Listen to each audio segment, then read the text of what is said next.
All right, everyone. So I have 12:45, so we'll go ahead and get started. Is the mic doing okay? It sounds like it's reverbing, but can y'all hear me okay? Yes. All right, good. So today we're going to really cover two different things. You can't really talk about African slavery in America without talking about the Middle Passage and the Atlantic slave trade. Alabama, despite the fact that Alabama wasn't founded until the early 19th century, Alabama still played a small role in the Atlantic slave trade that we'll look at. And then we'll spend most of the time today looking at sort of slavery in the Creek Indian context, and that's really specific to East Alabama and how slavery functioned among the Creeks and how slavery did and did not change Creek society. So we'll look at kind of those topics, but at least from the start, we'll go back to Africa for a little bit and just kind of, so many of the assumptions we're going to talk about later on in the course really hinge on making sure we all have kind of a shared understanding of how slavery began to begin with in Africa. So we'll talk about that. So, as I mentioned here, slavery is as old as humanity. People will frequently say that when you start talking about slavery, like, oh, well, people thousands of years ago had slaves and so forth. And oftentimes that's meant to kind of equate the two things together. What's really important to realize from the start about American slavery, though, and specifically, what comes out of this Atlantic slave trade, it was very distinctive. It's a very distinctive, unique, exceptional form of slavery in world history. There's a clear break in the history of slavery before Black Africans are placed on boats and shipped across the Atlantic, and what happens after that moment. They're two different things, really. A lot of people will compare it back to like the Israelites or something like that. It's not really comparable. It's just a completely different scale. The biggest difference is just the size, the sheer scale of this. Even in societies before this time that had slavery, you'd only be talking about a few thousand people at most at any given time. With the Atlantic slave trade, we're going to be talking about 12 million human beings shipped across the Atlantic to the New World, millions of slaves held in bondage at the same time. There's this enormous scale of it that's just different, that makes it different from previous forms of slavery. Also, too, just the permanent status of these slaves. Okay, in older forms of slavery, and even some of the slavery we'll talk about with the Creeks, slavery was more of a temporary position. It wasn't necessarily a lifelong, bond of servitude. Your status as a slave could change throughout your life. You could be born free, enslaved, and free yourself, or be freed at some point in your life. It wasn't necessarily this long continuity. In the Atlantic slavery that we're going to talk about, slavery was generational. It was passed on to your children, and it was often, in most cases, permanent. There was very little chance of emancipation throughout most of it. So, also, too, what you have in the Atlantic context, too, is the issue of race. Race really becomes the big separator in terms of who's a slave and who's free. The black skin color, one of the reasons why Europeans embrace African slavery and really adopt it as their main labor form was it was easy to define just by looking at someone, are you free or are you slave? If you have black skin color, you're a slave, unless there's some special circumstance, but you can pretty much assume you're a slave. And so, with the Atlantic slave trade, you get these notions of race that start to creep into it. Europeans trying to define why Africans should be in this position of slavery. What is it about Africans that make them good slaves? Trying to create some excuse for why Africans should be seen as inferior or subservient to Europeans. And so very quickly, as soon as the slave trade begins, there's all sorts of efforts to kind of create a real intellectual justification for this, a scientific justification for slavery. And that clearly distinguishes it from earlier forms of slavery as well. And then just the sheer economic profit of all of this. The Atlantic slave trade was a billion-dollar industry, basically. From Africa to Europeans to the Americas. On each step of the way, there was a lot of profit and there was a lot of monetary exchange. It was clearly that human beings were being commodified. They were being turned into commodities in exchange for goods and cash in many cases too. And that's clearly different as well. In the older forms of slavery, that commodification of human beings as actual commodities is not as present, not being traded as much. And it's just the sheer geographic dislocation of this whole thing. I mean, you're talking about eventually about 12 million people being dislocated from Africa, predominantly from the western coast of Africa, and being sent to the Americas. That's the largest sort of mass migration in world history. It's a forced one. It's definitely by force. It's not by choice. But yet, nonetheless, the scale of it all really sets it apart. You're talking about transforming an environment like the Americas where people of black skin color didn't exist previously, and transforming that to an environment in which people of black skin color are commonly found all throughout the Americas because of these migrations. And then the last big thing that really sets it apart is the commercial agriculture.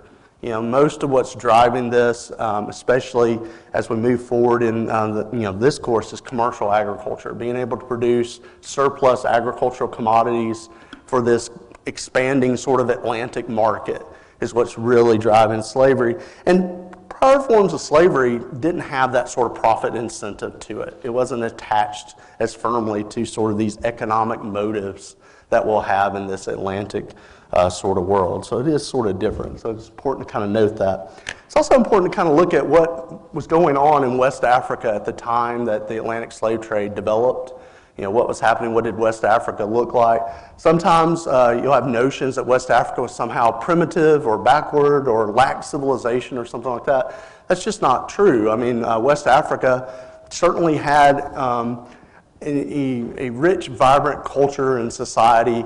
All throughout West Africa, in certain parts especially, you can find highly organized political regimes like kingdoms, states basically, with a king or an emperor or ruler basically governing people and administering people, organizing people into certain tasks as part of that state. You had very powerful kingdoms. On the map shows just some of these here, but as you trace down the West African coast all the way down to like Angola here, there was enormous numbers of kingdoms. So when Europeans kind of came to Africa and kind of encountered folks in East Africa, what they often encountered were kingdoms. They often encountered kings, rulers, people who kind of spoke for a much larger group of people. Also, what they encountered too is a lot of Islam.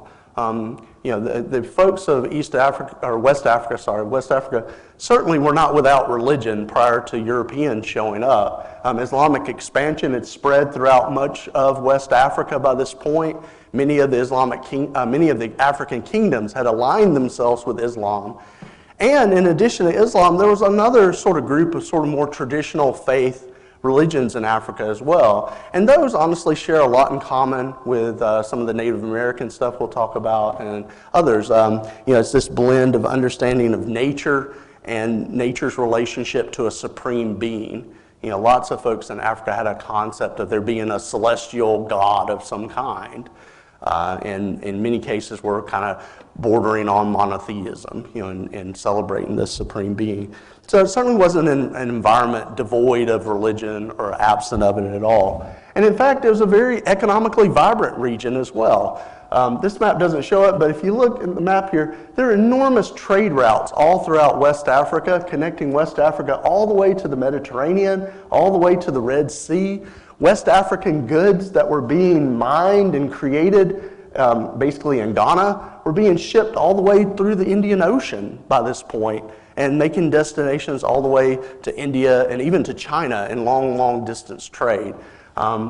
Africa was an economic hub in many ways for this trade. So lots of goods coming in and out. If you transported yourself back to about 1400 in West Africa, you would see a lot of caravans. You'd see a lot of markets with goods and items being exchanged. Also, another thing you would see is a lot of farmers. It was definitely an agrarian society. Lots of farming, not necessarily like plantation, intensive agriculture like we'll get in the South here, but there was sufficient amount of farming activity going on. These were settled people living in towns and cities who conducted trade, who were raising crops and trading various crops or various services for other things that they needed. I mean, there was an economy going in West Africa, to say the least. They were also involved in mining as well. There was a lot of minerals, a lot of valuable things, gold, for example, various forms of iron ore, other minerals. There was an extensive salt trade going on. There's people trade salt throughout the region. It would not be uncommon for a West African, for example, to get salt from suppliers all the way in the Mediterranean during this time. And that's how extensive their trade sort of networks are and how connected they are. Slavery certainly existed in West Africa before Europeans showed up. Certainly was there. But honestly, slavery really wasn't a form of labor at this point. It wasn't really providing the labor resources for this region and so forth.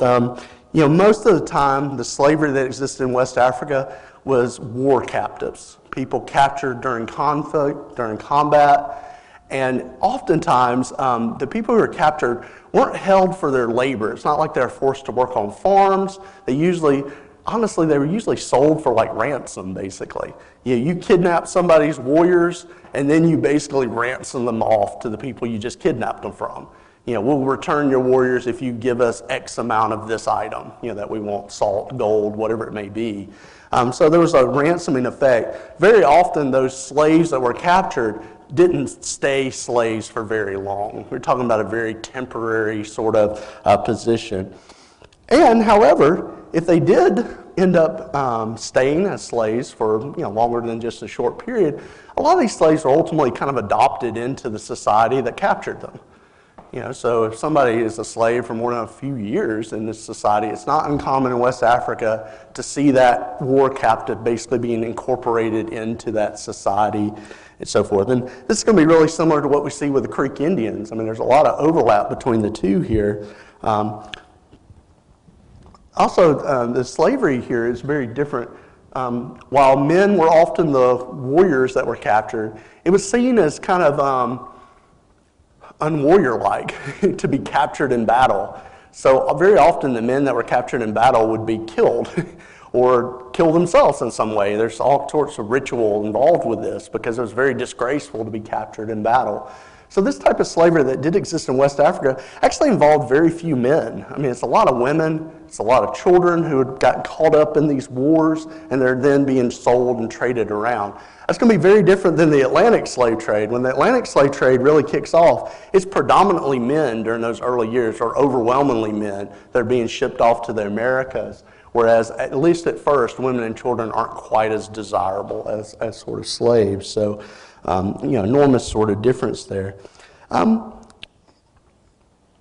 Another big difference in West African slavery is, the people who enslaved these people really gained no additional status by this act.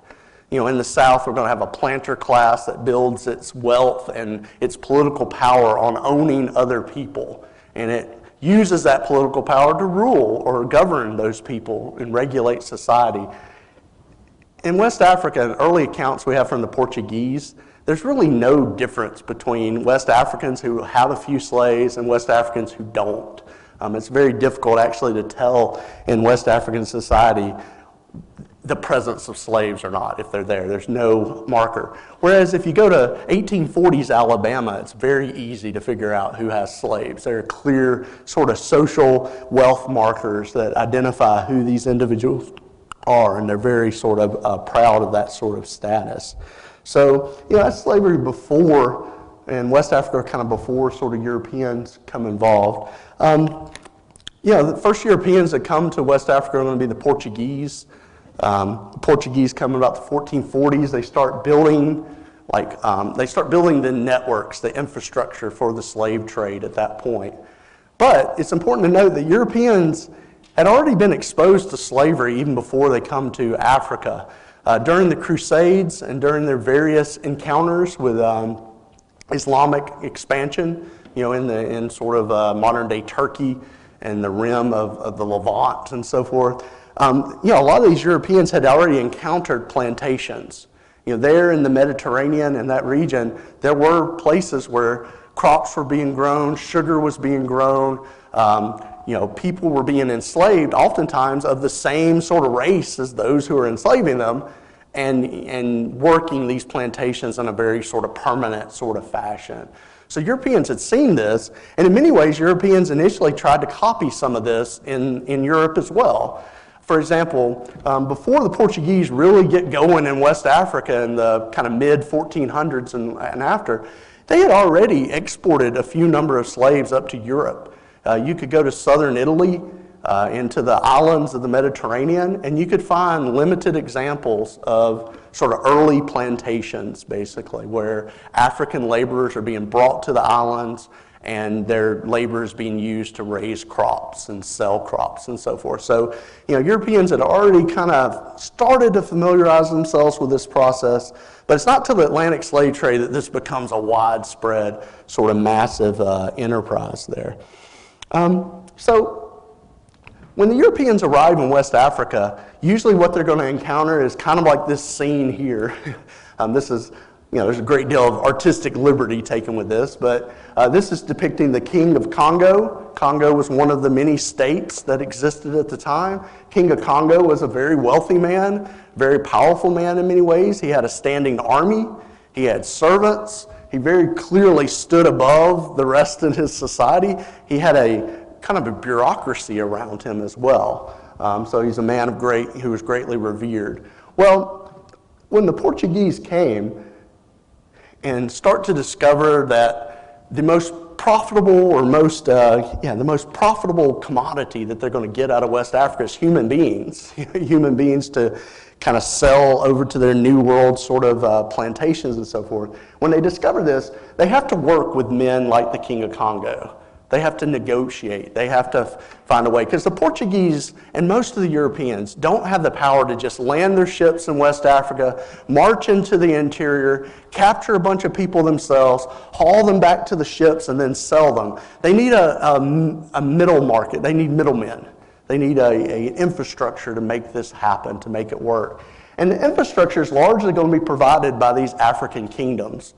So what do the Europeans have to offer? They have goods. They have goods, and they especially have guns. That's what the Africans want as much as anything else, is guns, steel, swords, weapons, and so forth. Because these African kingdoms, they're very territorial. They're interested in expanding. They have a certain territory that they already dominate.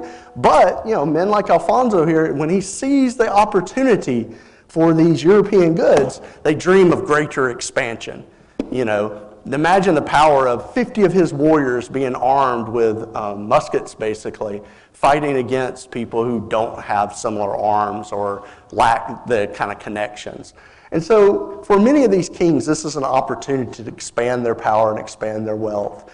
And also, too, the Europeans very early on, a lot of people ask, like, well, how did these African kings, buy into this? Why did they do these things? Why would they sell their own people? From the start, the Europeans really pitched it as, hey, this slave trade that we're going to build, you're going to mainly control it. You're going to control how many slaves are sold. You're going to be the one going out and getting the slaves. By and large, you're going to somewhat set prices for these slaves. The Europeans really at first, because they were in such a weak position, really kind of handed over sort of the administration and the basic task of this trade. The main job for Alfonso and rulers like him is to bring captured black people to the coast where they could then be sold to Europeans and transported away. So there was this hope that there would be an enormous sort of control. Also, too, these early African rulers, no way in the world did they have any idea of the scale of what was about to happen. They understood that they're selling 100 people, 500 people, which is a lot even then. But the increased demands that the Europeans are going to make for thousands and tens of thousands of slaves is beyond their initial comprehension. They go decades or more where slaves are just kind of a trickle coming out of Africa. Not a ton of them, not tens of thousands, but hundreds.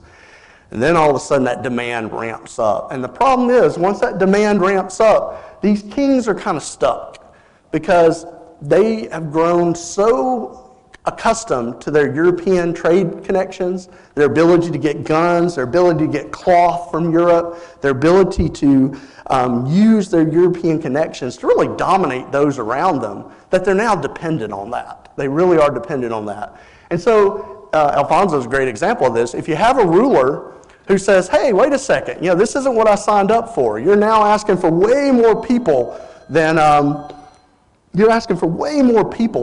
we originally talked about. I'm done. I don't want to do this trade anymore.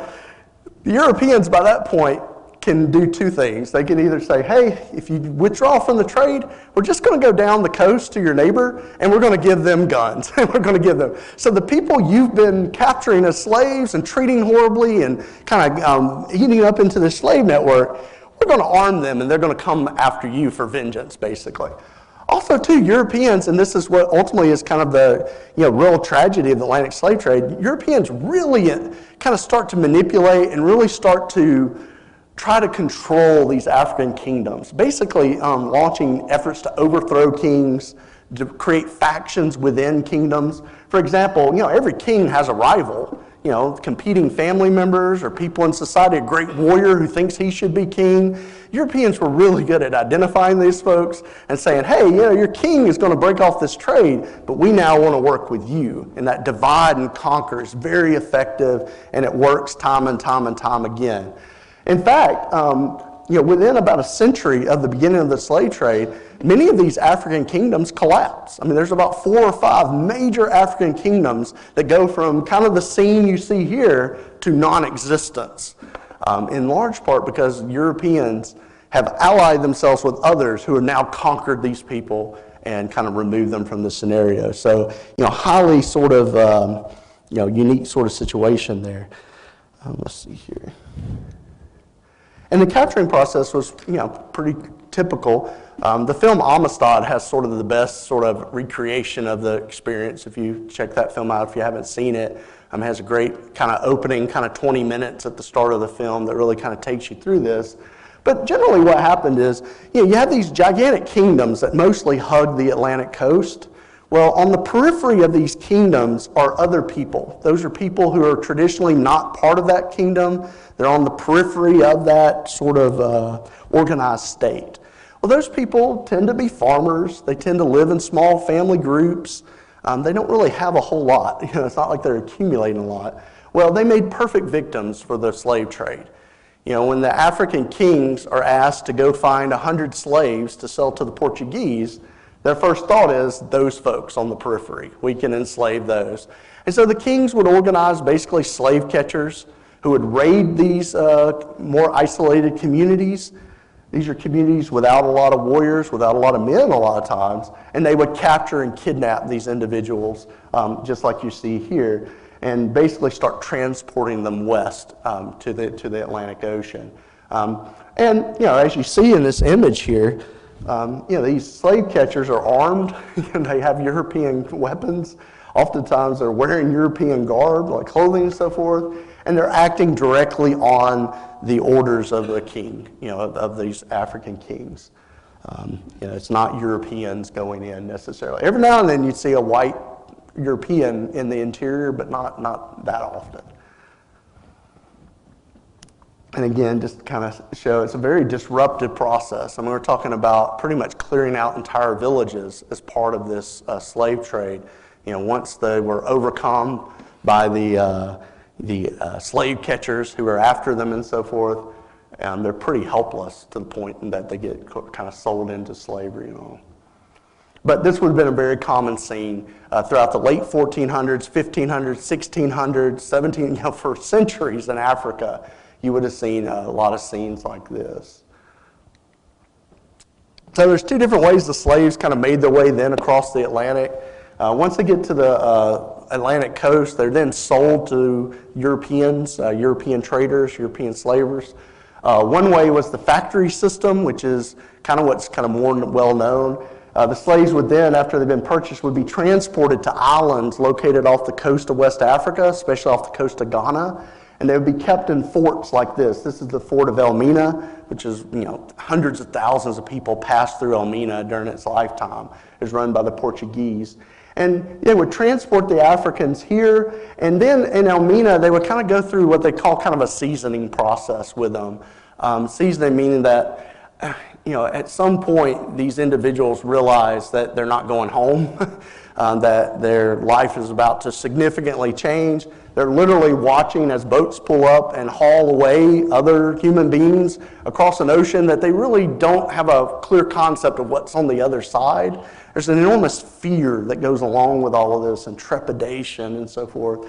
But also in Elmina, they would divide the slaves up. They were very conscious. Like, you know, for example, in this one fortification here, they might have slaves from 6 different ethnic groups, 3 different languages spoken or more, so forth and so on. They were very careful in Elmina to start dividing them up so that these folks couldn't concentrate their sort of similarities to successfully rebel, you know, isolate and divide. You know, if you have 6 really strong male warriors, make sure they're not together.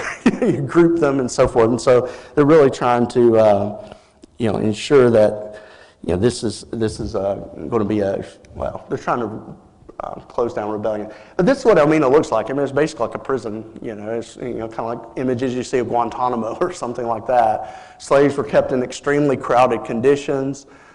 Food generally wasn't great. Disease. The really unfortunate part about Elmina is usually when we talk about how many people were involved in the Atlantic slave trade, the number 12 million is generally how many people actually got shipped. You know, there were lots of people who died at these slave forts long before they ever made it to the boats. There was a high rate. If you had like smallpox break out in one of these, or malaria or something like that, it could wipe out 40% of the people at the fort. I mean, it was a very, and once the callousness of the slave catchers, you know, once that smallpox breaks out, they start killing people. They start disposing bodies. Anyone that's showing symptoms, they're just clearing them out to try to not spoil the entire sort of slave stock that they've accumulated.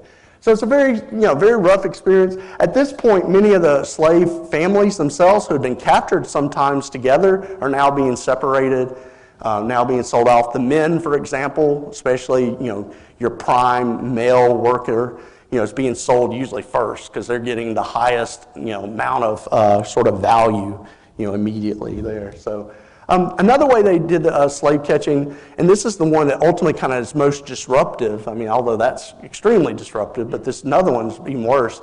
Rather than using the factory system, which is expensive, that requires building big forts, maintaining kind of a small militia force of some kind to man it and so forth. Another way that Europeans did this was they would just take slave ships and they just sail down the coast of Africa, stopping into individual sort of ports on these different kingdoms, and they just buy up slaves directly that were brought off from the interior. That could be a very disruptive experience too, because what you have is, you know, this scene here is showing, you know, slaves being loaded into a slave ship. If you're doing the purchasing that way, sometimes it could take 6 months, 7 months to fill a ship so that you can then send it over the Atlantic. So some of these poor folks are stuck in these boats for extended periods of time, months on end, poor conditions, all of that sort of stuff, as they gain enough sort of humans to make that voyage profitable and send it over, you know, across the seas. So, you know, very sort of difficult thing. Let's see here. So let's talk a little bit about the Middle Passage. Like I said, the Middle Passage ultimately involves about 12.5 million human beings. You know, massive, you know, the world's largest mass migration, basically. You know, 12.5 million. It's so important. You know, when we talk about sort of European or Atlantic world, we think a lot about Europeans coming to the Americas. You know, the British, the Spanish, the French. You know, all sorts of folks. The Dutch, the Germans eventually come as well. But the interesting thing is, really, the Atlantic experience is really a black experience if you look at it in scale. Basically, for every one European that crossed the ocean in a boat and came to the Americas, there's about 4 slaves who made that same journey. So just the amount of scale in terms of who's migrating. Now, this is a forced migration. That's something you have to make clear with people. Every now and then I get someone who acts like this is kind of their choice in some way. There's no choice to this. This is a forced migration to there, and definitely nothing that at the time they would have seen as a positive thing. I mean, the people in these ships, this is an outline, a cutaway of one of these slave vessels, and these are all human beings, basically stacked within centimeters of one another, and many times chained down for most of this voyage. They don't know what's happening next. There's an enormous fear. There's enormous, I I know we experience uncertainty in our lives sometimes, but trying to get in the mind, the uncertainty of the slave at that point, they don't know where they're going. There's no consequence. And many times when they've loaded up on the ship, they're not surrounded by people they know. I mean, they're surrounded by people from other ethnic groups, different language groups. Sometimes, hell, the very people that they were fighting in a war just a year ago are now enslaved next to them in this ship. And so, just the amount of fear involved in this and uncertainty is really kind of overwhelming in many cases. The slave trade was so profitable and was so predominant that the reason you have cutouts like this is because companies are designing ships specifically for this purpose. How do you maximize human cargo? How do you get as many souls? You ideally want to get 400 some odd souls into this boat. How do you do it? And still have enough room to store supplies and all. I mean, it is sort of this engineering effort to kind of maximize this sort of thing. And so, you see drawings like this, which are really, in many cases, advertisements for these boats, for these types of ships that are being built. Just to kind of give you, again, some sense of just how many people. Also, too, they were frequently stacked in kind of like bunks. And so if you can imagine yourself like in a bunk bed, but in the bunk bed you only have about 2 feet above you at most, and then there's another 3 or 4 people. And, just to make it further worse for folks, it's not like you get unlocked to go to the bathroom. They're fed daily. They have to make do where they are, right? And you're stacked on top of one another. The ship, you've ever been on the ocean, ships tossing around everywhere. Half the time, people next to you might have died, but it might be 2 or 3 days before they come in and clear out the bodies. I mean, it's an absolutely horrific thing. Women to give birth in the middle of the Atlantic Passage. Again, enormous sort of, challenges, to say the least. I just included this. This was some students who basically laid out like the size of one of these ships, and with modern day students in their blue jeans, basically, at least trying to point out the human scale of this. And this is just one of the least populated decks of these multi-build decks. Some of these ships had 4 and 5 4 decks to them. So you can imagine, go 4 decks deep. That's kind of the scale of this sort of thing. Now on the voyage, many times the slaves weren't unchained very often. They might be chained for the vast majority of the voyage. Very frequently, though, especially the women would fall as sexual victims and prey to the sailors on the ships. Rape and all kinds of sexual abuse was very common. In fact, as you're loading on the ship, there's all kinds of records of these slave traders. As you're loading on the ship, they're literally picking out women to be their concubines. And some of those women may not get locked up, or some of them may and just be sexually assaulted. So sexual assault from the start is a huge part of slavery. And it's a huge part of that dominance over the African slave. Unfortunately, in these ships, many times disease would break out. So if you're in the middle of a journey and smallpox breaks out, that's a big problem for these ships because they didn't want it to spread to the entire slave population on there. So you get what you see here, these scenes where this is someone who's been infected by disease, who now the sailors on the ship are tossing her alive overboard, basically to get rid of her before that disease spreads or others spread throughout the thing. It's told by slave catchers that sharks would literally follow these boats in close proximity for the entire journey over in expectation of the humans that are going to be disposed overboard. So that was pretty common practice. Another thing, and this just, I'll end here before we take a little break, that shows the cruelty of this. Suicide was kind of common. Let's say you unlock a slave goes up on deck. Again, you're not sure a certain future, many people might take their own lives, okay? Well, these slaveholders or slave traders realized this very quickly, and they actually designed these boats to have nets along the edge that caught the slaves, so that if you did try to kill yourself, you're just going to get caught and get brought back into slavery, and you're just kind of stuck. So, they had thought about all of these things and tried to lay right in. They also said that frequently you could smell one of these ships about 2 miles away. You could pretty much smell it before it came into the port if the breeze is blowing in. Horrific things. Real quick, slave revolts did certainly happen, like Amistad's most famous one, but there were lots of slave revolts. Some of them we don't know about because there's not a lot of records. And that's why they tried to keep, especially the men, chained as much as they could during these voyages.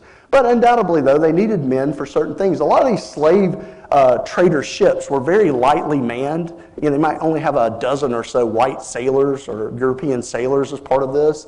And so they frequently needed these slaves as laborers to just get the boat across the ocean. Well, in many cases, the Africans would desperately, try to overthrow the ship. But even for the slaves who managed to do this, they're kind of stuck. I mean, not many slaves, in fact, none, are seafaring folks who are really able to steer a boat back to Africa or steer. A lot of these ships they would find basically floating around in the ocean sometimes, everyone on board dead, because even after the overthrows happen, they don't lack the navigational abilities. Unless they can force one of the white sailors to kind of do their bidding, they're kind of stuck. So, the whole thing is just this enormously traumatizing event. And just quickly here, you see this map here. The vast majority of these slaves ended up in South America. It's around 80+% that end up in Brazil. This map doesn't do a great job. I was trying to find a better one, but it makes it seem like vast majority of these are coming south. But honestly, too, it's pretty much 50-50 between South America and the Caribbean. San Domingo, Cuba, Puerto Rico become major hubs. Only about 5% of the folks go directly from Africa to North America. And if they're going to North America, they're pretty much going to Charleston or down in Georgia. Savannah was a major sort of trade port kind of into the country. But as we'll talk about here in a minute, a few thousand end up in Mobile. Mobile actually, takes in a couple slave ships, especially in the 1720s, that come directly from Senegambia here and come directly to Mobile to sell. All right, let's take a 5-minute break like we do, and then come back and we'll talk about Creek Indians and slavery for a little bit. All right, let's go ahead and try to get started back. Just make it, yes, sir. Yes, yes, sir.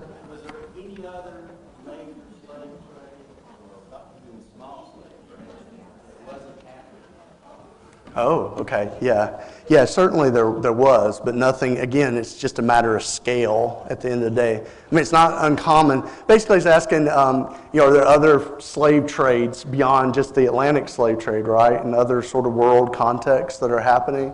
I mean, there's definitely, while this is going on, one thing that this map doesn't show particularly well, and that's why you have to always be skeptical of everything, is there's also an East African slave trade that's being shipped out towards India and up through there as well at the same time. That's driven by a similar but yet different sort of force. Also, too, if you go into Russia and you look at serfdom, while serfdom's different than slavery, it's still an unfree form of labor.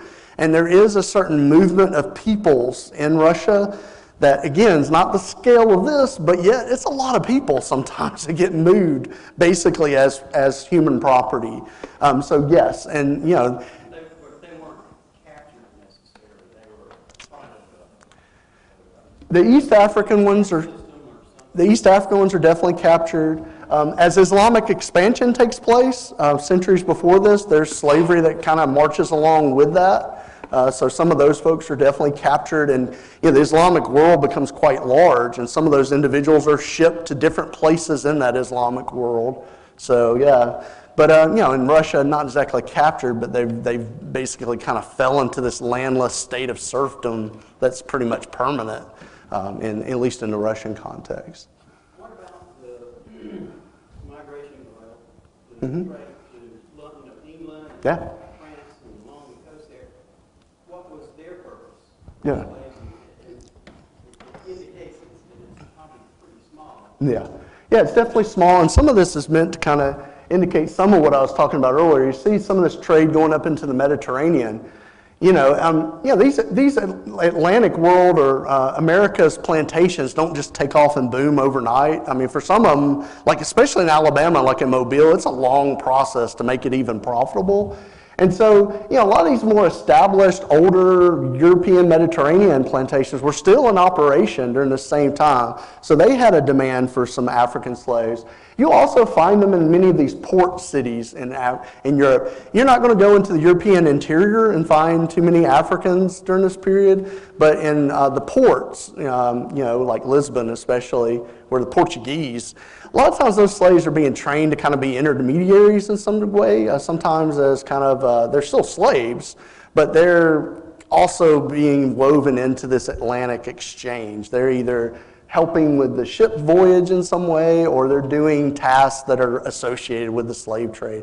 They're usually not being used for agriculture, and they're not usually being used for any other kind of industry. It's usually tasks associated with the slave trade, So, one thing is, for every, 1,000 people they capture here, they need oftentimes Africans who are bilingual, Africans who understand a little bit more about Europe, and so they kind of pick out people from time to time too and bring them to Europe, educate them, or certainly, kind of expose them to European culture, and then use those folks back down in like West Africa to kind of help with their negotiations. One of the favorite things for Europeans, I get off on the side, so I'll have to stop, but one of the favorite things Europeans like to do, I mean, if you went in and you had like King Alfonso and he has 6 sons, well, capture the 6th son, or ransom for the 6th son. 6 sons usually get gypped anyway. Any of you have ever been like the youngest child or something? You nurture that, and then oftentimes if Alfonso doesn't do what you want, you bring that kid back and you have some air of legitimacy because he's a prince, right? And so, Europeans were smart. They used Africans for all sorts of, beyond just agriculture, but for sort of political manipulations as well. All right.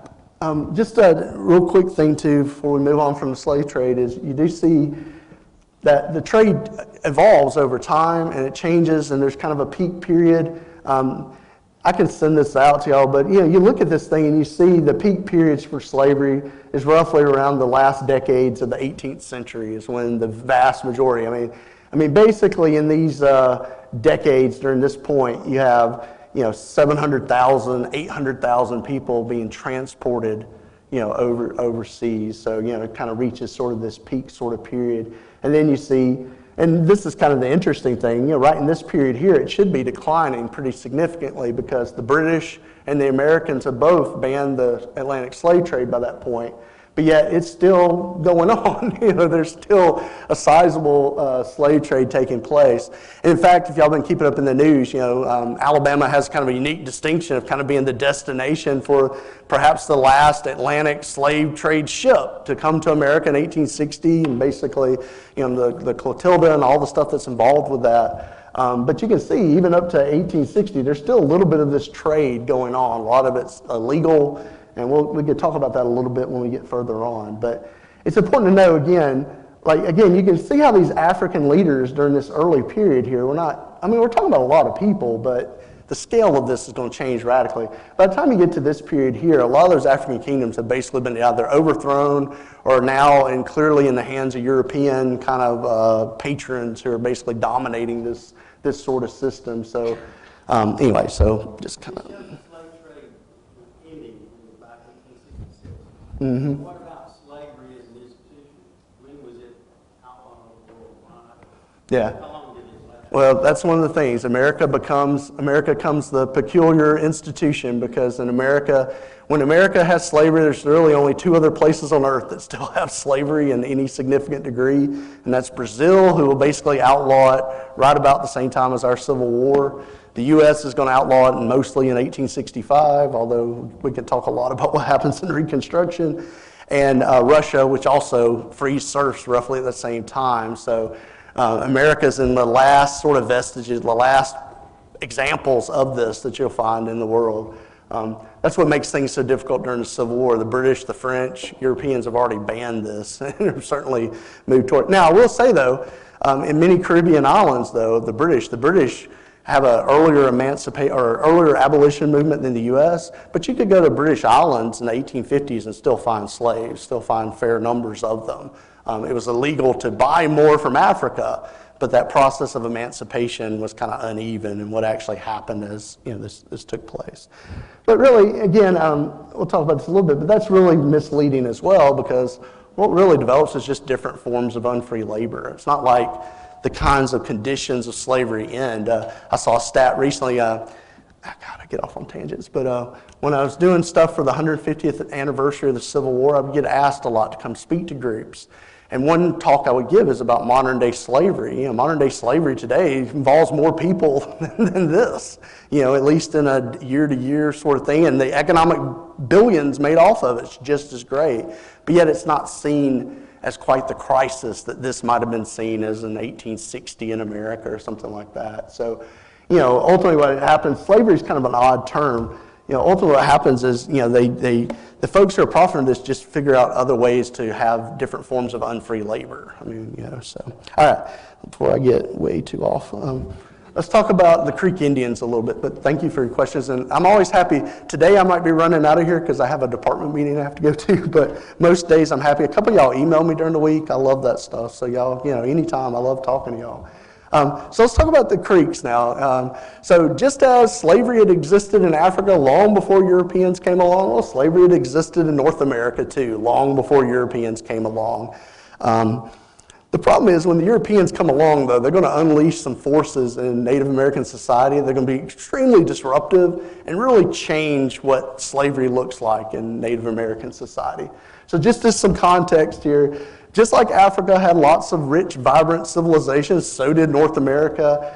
If you go back to around 1100, AD, you have this really rich Mississippian civilization that had developed throughout most of this area. Here you see sort of Bessemer and Moundville and Bottle Creek and the areas that are in the Alabama area here.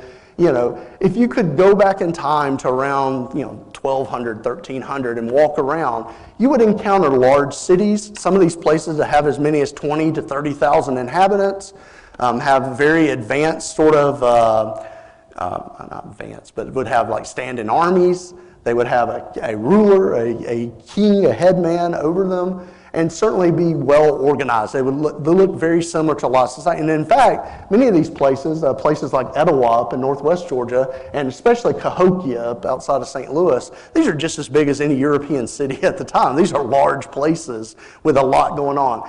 And on top of that, you see all these folks up here in the Great Lakes area. On top of that, there's this enormous trade that's taking place throughout North America. When we do excavations at Etowah, what we find are trade goods, minerals, items that can only be found in the Great Lakes. Those items have made their way using largely the Mississippi River, Tennessee River, Ohio River. These rivers become interstates at the time, but translate down there. These are very powerful societies.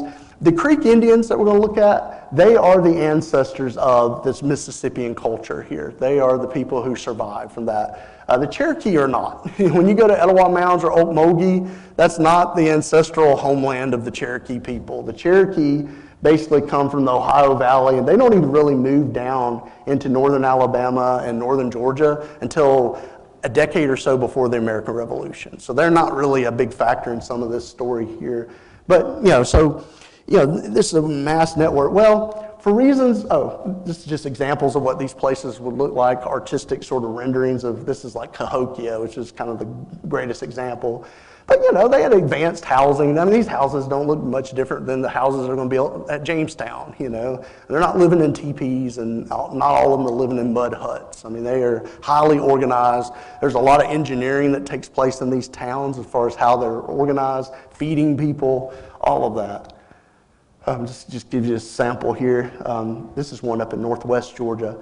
But, many of these towns had, like you can see here, kind of complicated walls around them, and had built sort of moats around the cities for defense.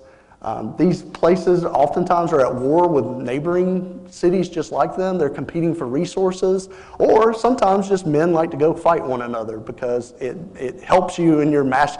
If you're a warrior and you don't get to go fight, if you just spend your whole life sitting at home, what's the point of being a warrior, right? So they would have these wars that are really nothing more than like mock battles. You get the warriors in one town and the warriors in another town. They go meet out somewhere. They fight for a bit. Somebody might die. But then at the end of the day, you can go back home and say, hey, I fought, I'm a warrior, And so there was a real ritualistic kind of notion of warfare. That's important to note because warfare is kind of where slavery kind of starts in Native American society. So around the time that the Europeans show up, okay, that Mississippian society is basically gone. Okay, that society has collapsed. Basically, most of us believe that society got so large that it basically outstripped some of its resources. If you have a town that has 40,000 inhabitants, the amount of space and farming, and if you have a couple bad crops, you have a drought, or you run out of something like firewood or something like that, or an earthquake happens and the Mississippi suddenly shifts. There's all kinds of reasons, but that big culture is gone. And what's in its place is these Coosa chiefdoms, these much smaller yet still pretty powerful chiefdoms. And this is what exists in Alabama, especially in the area that we're in, roughly, and really more to the north of us a little bit. Although Mobilla is basically Selma. I mean, that's what they think Selma, or they think Mobilla was in Selma. But anyway, these are still fairly powerful groups. These are towns, sometimes have several hundred people in them. They have very successful warriors. The greatest warrior of them all is this guy Tuscaloosa, Alabama, who was a very dominant warrior and was very successful in battle, apparently, and had conquered many other neighboring sort of groups and all. This is what exists when sort of the first Europeans step foot. DeSoto, this is showing DeSoto's route here, but this is what DeSoto is mostly going to encounter. Well, what DeSoto doesn't know, and what's happened in the years between the first European coming and DeSoto, is that long before the first European ever traced through Alabama, the germs had already spread up to Alabama. There had been Europeans on that Gulf Coast all the way back to like the late 1400s, early 1500s. I mean, you're talking just a decade after Columbus. All it takes is one, like me today, I have a little bit of a cold, coughing up on an Indian trader. And because the Indians had such intricate lines of trade, they were trading frequently, it didn't take long for these diseases to spread. And so as DeSoto's traveling through the Coosa Chieftain, every now and then even DeSoto will notice, hey, looks like there was a town here. The grass is overgrown. Where are all the people? What's happened? Well, a lot of that is disease. It's basically, long before DeSoto's marching through, disease is already wiped out. And in fact, we now know disease probably wiped out about 90% of the Native Americans long before DeSoto came through with the sword. So these are a weakened sort of group. And at the time that DeSoto's traveling through, these societies are in a lot of chaos, basically. There's a lot of uncertainty about the future. They've seen a lot of death around them. What's next? And they're starting to, if you're in a society where, even 80% of your group dies, you start doubting a lot of things. You start doubting your leaders. You start doubting your faith to a certain amount. And those questions lead to fights. They lead to internal struggles. And that's the world that DeSoto kind of entered into when he's traveling through Alabama, a world kind of in chaos. But, as this will show here, the diseases, especially like smallpox and so forth, travel much faster and are really the single greatest force in European colonization. I mean, you imagine a North American continent with 1 million Native Americans versus a North American continent with just, less than 100,000 Native Americans. That's a completely different colonial experience. The Creek Indians are a good example of this. First of all, there's no such thing as the Creek yet, but during that time of the Coosa, the Creek had about 110,000 people. At their very bottom level, they had 8,000 people. That's how much disease kind of ravaged through the Creek people. It's an enormous sort of thing. I'm sorry. But if you don't want to see that, don't see it. But if you do, just give you an impact. I think sometimes we talk about these diseases that we hadn't seen in our own society. I was in Haiti and saw smallpox, and it's actually... But I can't imagine the fright of being in a place where 40%, 50% of the people around you are suffering from smallpox and what destabilized. So you can close your eyes if you want, or, y'all are all grown up. So, but that's literally someone afflicted with smallpox. And you can just see, just how heart-rending that be. And again, you start multiplying that out, it causes a great deal of chaos, okay? So that's the world that gave birth to the Creek Indians, okay? The Creek Indians did not exist before these European diseases. The Creek are a very recent sort of historic grouping of Native Americans. What happens is those Coosa chieftains start losing a lot of population, and they do what we would do. If we were in a setting where everybody's dying, you pick up and you move somewhere else, right? You flee to somewhere else. So they abandon these Coosa towns. They go down the river somewhere, and they start to rebuild. They resettle. And what the Creeks are known as like a coalescent society, a coalescent. They are survivors. They are what's left of those Coosa chieftains. And oftentimes what this meant is it's different family groups, Your family has 4 people that survive. The other family has 6. You need each other just to rebuild. And so you reform your family. You reform it. Now we're all one family again. Basically, we're all one group and we start working together.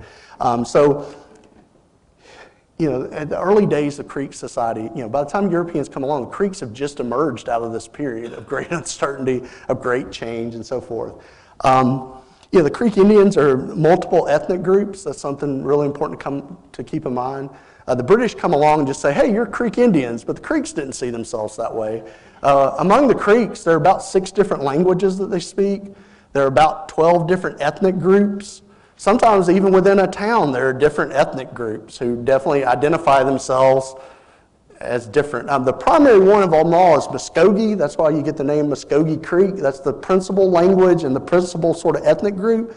But you have others too, the Alabamas, for example, the Hitchites. There's a bunch of different ethnic groups within the Creek that survive. I mean, Europeans just gloss over this. And in fact, even when we talk about Benjamin Hawkins, who tries his damnedest to get to know these Indians and understand them, even he fails sometimes to really understand that you're not dealing with just one people, you're dealing with a multitude of folks.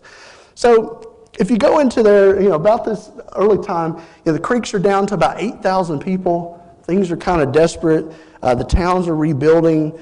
If you go around, they're not going to have large cities. They're not living in the big mound complexes that you'd seen centuries before. These are small cities, small towns that are just hugging the banks of rivers, basically, all along the rivers there. And there's dozens of them. So let me make sure I'm actually covering what I'm supposed to. So the Creeks are basically, roughly divided into 2 different groups. And I kind of hate this map now that I have it, but they're basically divided into the upper and lower creeks. The upper creeks are pretty much along the Coosa and Tallapoosa rivers, which the Tallapoosa comes very near us. So we were firmly in sort of upper creek territory right here in Auburn. And then you have the lower creeks, who are mostly the Chattahoochee. So you go down to Eufaula, Coweta, that would have been like lower creeks. And the Flint River in Georgia had a lot of lower creek settlements on it. So those are kind of 2 sort of primary divisions. The main division is the upper creeks tended to be a more ethnically cohesive group. There are fewer ethnic groups within the upper creek. They're mostly the same people, okay, in general. The lower creek, mostly because they're closer to the Atlantic and closer to some of these diseases that are coming in, they tend to be a much more much more diverse group ethnically. A lot of different language groups, they are truly the ones. And it's going to be interesting as we look at this. The lower creek are the ones that start looking towards the Europeans and want to partner with the Europeans a lot more. A lot of that has to do with the fact that the lower creeks don't have an enormous amount of cohesion to themselves. It's just natural for them to then accept one more group into their society, these white Europeans that are kind of coming along. So, the main thing there is just, the creeks are rather recent. This map shows it a little bit better than that one, but you can go on Google and find a lot of these. The main towns for the lower creek, where's Coweta? The main town would have been Coweta, which is basically Columbus. Fort Coweta is sitting on Fort Benning. And Tuckabashie for the upper creek, and Tuckabashie's just outside of Tallahassee, Alabama. So, those are the 2 principal kind of political towns of the creek during this period. But if you were to take a canoe and go up and down the Tallapoosa-Coosa River, you would find all kinds of settlements along there. Some of them very small, some of them moderately sized, but kind of spread out nonetheless. So it's important to know, these are kind of defining things of slavery that's going to exist all throughout this course, and it really applies to Native Americans. Slavery was a very dynamic institution. It's really hard to just talk about slavery in a global context because immediately it differs from place to place. It evolved over time and place, and it evolved at different rates. Okay, so there's a story of slavery happening in Creek society. Meanwhile, there's also this story of slavery happening in the Atlantic world. They're both taking place at the same time. They encounter each other at times, but they're still very different stories sometimes. They're moving along different things. So stuff like geography, ethnicity, which particular European power they're dealing with. There's a lot of dependent variables in there that can change this story and make it really kind of complicated over time. So the Creeks are a great example of just how dynamic. Slavery is going to change enormously just in a period of about 100 years in Creek society. And most of those changes are because of their interactions with sort of Europeans, or Americans too. So just in general, I kind of divided up real quick kind of different phases of Creek slavery, okay, and different phases that existed. There's a slavery that existed kind of during that pre-Columbian, early European phase. That slavery is going to look a lot like slavery did in Africa before Europeans showed up. There's this period of really short but intense Native American slave trade where Native Americans start enslaving one another. Very similar again to what's happening in West Africa. They are very eager at times to enslave other Native Americans and sell them off to Europeans, just like a lot of West African rulers are. Then there's this period where the economy changes for the deerskins, and we'll talk about these, but that changes the slavery. And then you have this drive by the American government after independence to try to push the Cherokee into slaveholding, push them into commercial agriculture, to transform them into kind of the planters that are being developed all throughout the American South. So let's first look at slavery in Creek society during that early period, okay, during that first period. Just like in West Africa, slavery in many cases was a result of war captives. Two Creek villages might fight each other, and the consequence of that is they might capture some war captives, capture some men as part of that. Now, if you're a Creek male and you're captured in this, you want to die. You want to die. It's humiliating to be captured. And so actually they would take the warriors back to the village that captured them and actually sacrifice them. They'd have these really public executions, literally like burning at the stake kind of public things, in main part because the honor of that warrior would otherwise be lost if this didn't take place. So there aren't a ton of men involved in this. But as a process of these fights, they would capture women and children as well. And so the Creeks would bring these folks back into their towns and oftentimes incorporate these people into their village. Let's see here. Think about slavery here. You're talking about very few numbers. You're only talking about a couple dozen people. You're not talking about millions of people. By and large, these people who are enslaved are not treated as slaves. They're treated in many ways as equals. Sorry. I knew it'd catch up to me some point today. They're treated as, doggone it, I'm sorry.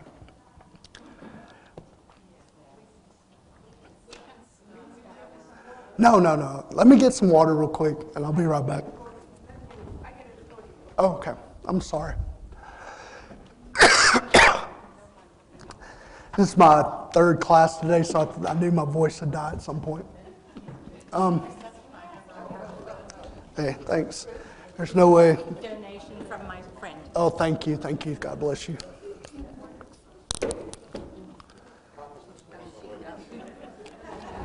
Y'all are nice. Y'all are much kinder than my undergrads. Thank you.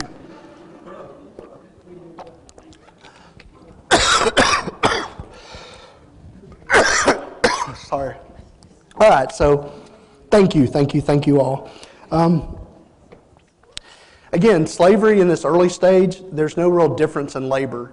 So they're not even treated as laborers. Oftentimes, these folks who are brought in as slaves, they kind of wander around the Creek town and mostly do what they want to do. Now, they're kind of responsible for feeding themselves, so you want to work and grow some crops so you can eat. But it's not like there's some Creek master with a whip going, hey, you got to grow my corn for me, and beating them or something like that. That's not really it at all. Another important part of this early form of slavery in Creek society is the children were never slaves. So if you had a woman who was brought into slavery and she gave birth to a child, that child would be free.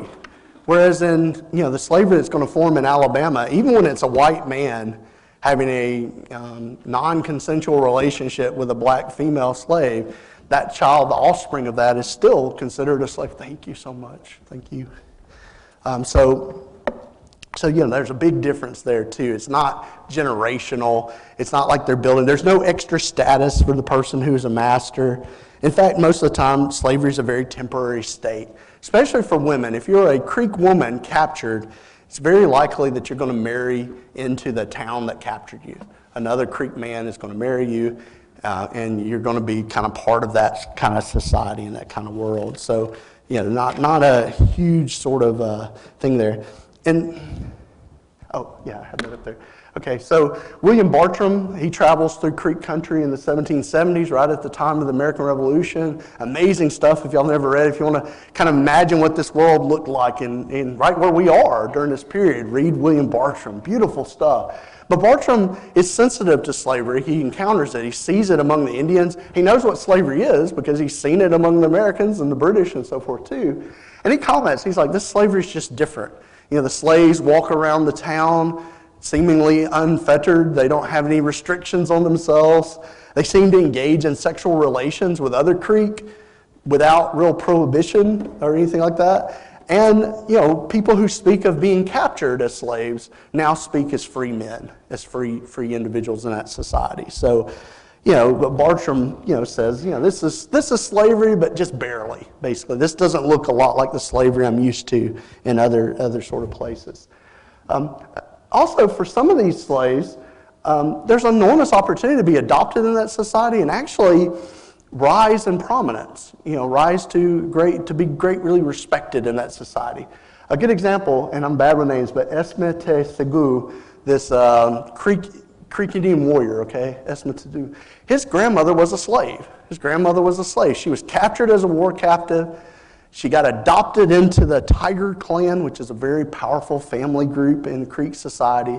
And just within one generation, he went from being the offspring of basically his slaves to basically being the head man. He is the chief guy in his town, the main negotiator with Europeans that come, the main sort of force there. So, you know, in American society, slaves largely have a glass ceiling of sorts, or not even glass ceiling, but a hard brick ceiling that prevents them from rising very far in that society. Creek society, that's not true at all. You see Creek slaves kind of make that transition into freedom and certainly go into that. Yeah. Was Creek slavery a response to the decimation of the population from illness? Do they know? No, they know that even back in that Mississippian period, there had been forms of slavery. You know, a lot of it's war captives and stuff, and that's what they assume mainly. So yeah, I mean, it carries over. Now, one thing is interesting though, you know, when you get to the Creek period though, they have suffered a great deal of loss, and their society's been decimated. It does seem like there's sort of an uptick in slavery, at least a little bit, because again, the Creeks are this coalescent society. I mean, almost any of us in this room could become Creek Indians, you know, in this world. And so they're very eager to like keep adding people to their society at this point. And so, you know, it's not like they're adding them for labor, but they're adding them to kind of supplement their own sort of family, and you know they need resources and things like that. So it does seem like slavery kind of goes up a bit, you know, during that period of Creek formation. So let's see here. All right, I get ahead of myself. Let's see. Okay, so then you get European contact. So European contact kind of changes slavery. And the main reason for that, the Creek are kind of unfortunate geographic victims in many ways. You know, here's the Creek Confederacy right here, basically, and they're at the confluence of three major European powers: the Spanish, the British, and the French. Now, the French and the Spanish get here first. The British are going to come on later, but the British are ultimately going to have probably the biggest impact on the Creek. But there are times where the Creek are divided about which one of these empires do we kind of align ourselves with. And there are certain dangers about aligning yourself with each of these folks that really kind of shape the Creek experience to a great deal. Oftentimes the Creeks find themselves allied to the Spanish. The British show up and say, hey, we don't want that. We want the Spanish gone. And they attack the Creek, and they force the Creek to then ally with the British to then fight the Spanish and so forth. So the Creek, there's a lot of political uncertainty during this period because, again, they are a bit torn about who's going to kind of come out on top in this European sort of battle for colonization here. And there's certainly some uncertainty. There's a lot of fighting, a lot of uncertainty and unrest in their society during this time. Now, it's at this time, too, so we're going to talk about the Creeks, but at the same moment, the European Alabama is forming, okay? So Mobile, which is the first site of Mobile, was upriver from where it is today, but it was basically founded in 1702. And so the French basically have a toehold in what is modern-day Alabama. From the start, the French were interested in slavery. Some of the first correspondences from the governor, or from the deputy governor here in Mobile, were basically requests for labor.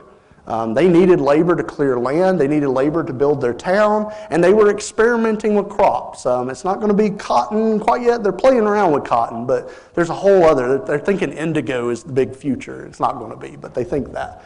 The problem for Alabama early on in 1702 is it's the French, okay? And so in the history of colonization, the French are kind of half-hearted colonizers at times, you know? They're interested in the New World, but they're not putting the same kind of resources into it that the Spanish and the British are eventually going to throw to it. And so, you know, the Moyne brothers are writing to the French saying, hey, we need laborers if we're going to make this colony work. You know, we have hundreds of thousands of French slaves down in Haiti, you know, real close. Why can't we have some of them? Surely there's a surplus. And they get rejected time and time again. They say, well, you're not important enough. So, you know, for the French, even once Mobile is founded, you know, around 1720 or so, and they start really building out modern-day Mobile, even at that point, they're still kind of in the backwater of the French colonial world. The French are far more worried about their Caribbean possessions than they are about Mobile. This frustrates the people who come to French Mobile because, again, they can't get the labor they think they need. So they start devising schemes to do it. The Moyne brothers basically say, hey, we'll go out and capture Native Americans. There's plenty of those around here. And we'll ship those to Haiti. And maybe we can trade the Native Americans for the slaves once we get to Haiti. Maybe that'll be a good, yeah, we'll bring you commodities, but they want Native Americans. They want African slaves. The reason they want African slaves is because they found out what every other European has found out. Native Americans make really crappy slaves. The Native American men don't farm. That's not their job in their society. They don't want to become farmers either. Native Americans know the terrain really well. It's easy for them to escape and just disappear. And in general, they're pretty sassy. I mean, they just generally don't, they don't seem to work well in this sort of slave environment. So the French are kind of secretly going, hey, we'll send you some of our kind of questionable native slaves. You know, we'll give you 2 for every 1 African you'll send us back. But even that gets rejected. It's not until the 1720s that Mobile starts getting sort of shipments of slaves. During 1721, Alabama gets its first 3 slave ships. They come directly from Africa, and they deliver about 1,000 slaves to Mobile total. So 1721, 3 different shipments, and that's kind of the birth of sort of this sort of European slavery that's going to take place up there. Other things the French tried to do in Mobile, so they couldn't get them directly from Africa, they couldn't buy them from Haiti. So some of the French, including men who lived in Mobile, sponsored privateers, pirates basically, to sell the Caribbean and, not Johnny Depp necessarily, but sell the Caribbean and basically attack British slaveholding ships or Spanish that were passing through the Caribbean, steal those slaves so they could then be sold in places like Mobile and New Orleans. And that was actually a very profitable enterprise for about a decade or so in the Caribbean. Because again, the French are having trouble getting access to this labor. So how do you solve that? Go steal other people's slaves in the middle of the ocean. It wasn't the worst idea. You can see too in the early history of Mobile, there's a question among the French, just like all Europeans, if slavery is going to expand and it's going to be African slavery, what do we do? How do we regulate this? What should be the rules of this? And so the Catholic Church steps in. The Catholic Church passes a black code, basically, meant to kind of regulate slavery in Mobile. And these are kind of the first slave laws, really, in Alabama, this black code. Basically things that they worry about. Now, you can tell a lot by what laws they put in the books. So any law they put in the books means the opposite of it was happening a lot, right? So one of the first things they did is prohibit marriage between white men and slaves. So that's one thing. And prohibit white men from taking black women as concubines, basically. So the Catholic Church is saying, this stuff's gotten way out of hand. That's got to be our first rule. Also, they forced masters to introduce Catholicism to the slaves. That's an important addition there, okay? You've got to do this. What does that mean? The French down in Haiti, they don't care if their slaves are Catholics or not. In New Orleans, they don't care that. In fact, they're not really introducing Catholicism. Well, Catholicism, they see this as an opportunity to gain converts, in a time where they're fighting with Protestants over supremacy and folks. And so they kind of chastise their slave owner and say, hey, you got to convert them to Catholicism, introduce them to them. These are potential adherents to the faith. They also say that if you're not a Catholic in Mobile and you own slaves, your slaves are going to be confiscated. So trying to even get the white people who are there, who might not be Catholic, to convert to Catholicism just to keep their slave labor, that's somewhat effective. And then they talk about slave families. They make it illegal to separate slave families. Husbands and wives can't be separated. Children under the age of 14 can't be taken from their mothers. These are things that are happening all the time. That's why they're laying it out. So they're very concerned about it. The thing about these laws, though, we know from records they don't get followed very well. It's not like a law from the Catholic Church all the way over in Europe is really going to stop people in Mobile from having sex with slaves or something like that. It just doesn't happen. I do think it's interesting, too. One of the first laws that Mobile passes about slavery is prohibiting slaves from coming in from the Caribbean, from Haiti especially. They say, we've been desperate for slaves all this time, and we still need more, but we're not buying any from Haiti. And the reason they're not buying them from Haiti is because during this period, this is like 1720s, 1730s, Haitian slaves had successfully poisoned a couple dozen masters during various sort of quasi-revolts, and they're labeled as, pretty rebellious, and they don't want to import those folks into Mobile during this sort of early period. And so they tell, Mobile folks, don't do this. By the time you get to the American Revolution, right at dawn, there's about 6,000 slaves in the Mobile area. So, they go from 1702, where there's none, 1720, there's about 1,000, 1770 or so, there's about 6,000 or so that are now operating in this area. So it really does sort of pick up and take off. All right, we're going to end there because our class time, unfortunately, is over. Next week, we'll look at kind of the settlement of Alabama on Dr. Carey's chapter 2, and we'll hit real quickly some of the Creek Indian stuff because, white settlement into Alabama and what happens with the plan of civilization all kind of overlap each other. So, all right, y'all have a wonderful afternoon, and I look forward to seeing y'all next week, all right?